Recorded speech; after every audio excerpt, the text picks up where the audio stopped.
Lorsqu'on parle, effectivement, lorsqu'on parle de la Syrie, aujourd'hui, il y a un côté, en France en particulier, il y a un côté émotionnel, hein, c'est parce que avec tout ce qu'on nous a raconté, tout ce qu'on a vu, on surréagit à un certain nombre de choses, avec raison d'ailleurs.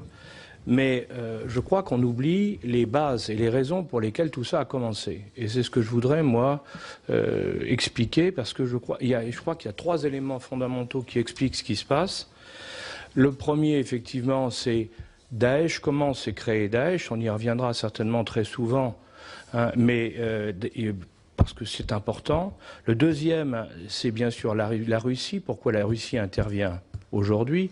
Mais il y a un troisième point par lequel je crois qu'il faut commencer, c'est les raisons fondamentales qui ont fait que brutalement un pays qui était relativement calme, c'était une dictature, et là-dessus il n'y a pas le moindre doute, mais dans le coin, dans la région, il n'y a pas beaucoup de pays qui ne sont pas des dictatures.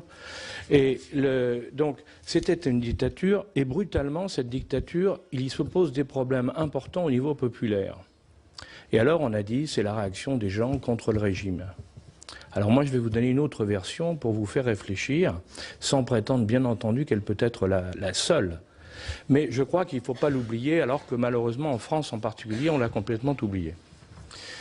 Il faut revenir 15-20 ans en arrière, quand les Iraniens ont découvert le plus grand gisement du monde de gaz, le gisement South Pars, qui est en Iran et sur lesquels d'ailleurs les Qataris peuvent prendre du gaz par un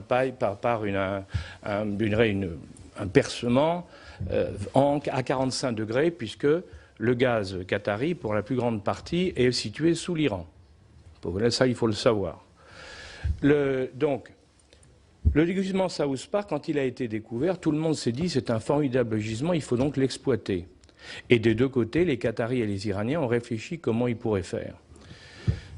Les Qataris ont eu l'idée, appuyée par l'Arabie saoudite, de faire un pipeline, un gas pipe exactement, qui partirait du Qatar, qui remonterait par l'Arabie et la Syrie, et qui irait ensuite se brancher sur l'autre pipe actuel, à l'époque le South Stream, hein, le pipeline qui passe par la Turquie et qui amène du gaz vers l'Europe.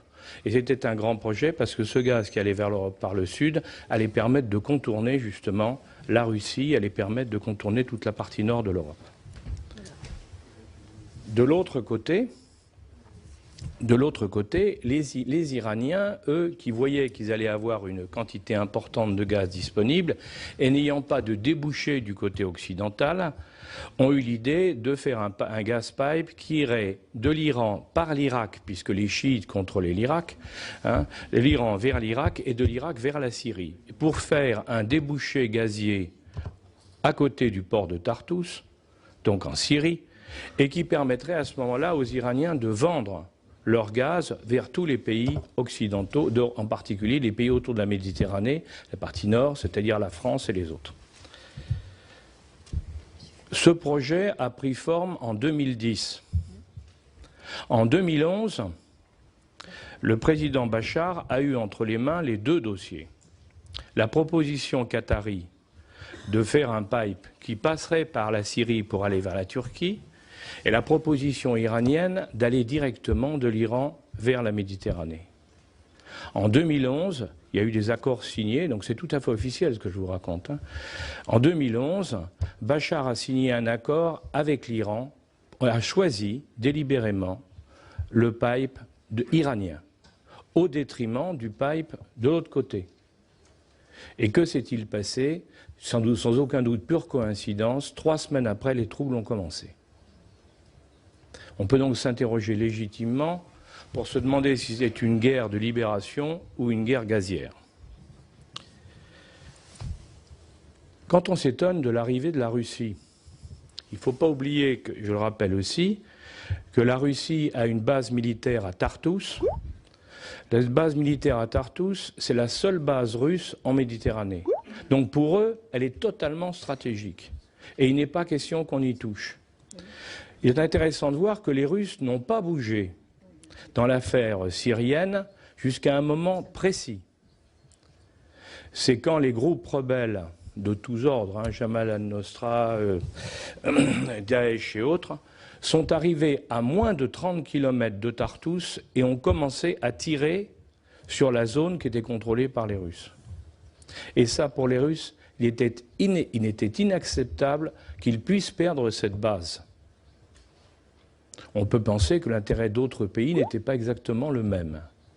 Mais en tout cas, pour eux, il n'était pas question qu'ils puissent lâcher cette base qui était vitale sur le plan stratégique pour eux et dans la région. Donc, de ce fait-là, eh bien, on a vu quand ils ont prévenu, ils ont fait passer des messages. Dès que les rebelles sont arrivés à moins de 30 km de Tartous, les Russes ont armé et ont commencé à tirer, non pas effectivement sur Daesh, mais sur tout groupe rebelle qui était à moins de 30 km de Tartous. Et ensuite, quand le président Poutine a agrandi l'action, eh bien, ils ont continué. Et si vous regardez les cartes, ils ont continué à bombarder progressivement en repoussant la limite de 30 à 50 à 100 km et ainsi de suite. C'est pour ça qu'on a pu dire qu'ils tiraient sur tout le monde. Oui, bien entendu, ils tiraient sur tout le monde. Leur problème n'était pas du tout ce qu'on a pu dire. Le problème était la sécurisation absolue de Tartous. Et ils l'ont complété en mettant des missiles, les nouveaux missiles qu'ils ont à disposition, qu'on n'avait jamais vus encore, nous, ces fameux missiles qui sont actuellement des missiles que personne ne sait détruire, ni les Américains, ni les Européens, ni personne. Et la base de Tartous est protégée par ces missiles qui font qu'il y a une zone d'exclusion aérienne dans laquelle personne ne peut passer. Et ça va tellement loin qu'il y a une négociation entre les Russes et les Israéliens également, parce que les Israéliens continuent à survoler pour des raisons d'information et de surveillance de zone, surveillent y compris la zone de Tartous, et ils ont passé un accord avec les Russes pour éviter que sur cette zone-là, ils se fassent tirer par les missiles, un peu comme les Turcs ont tiré un avion russe.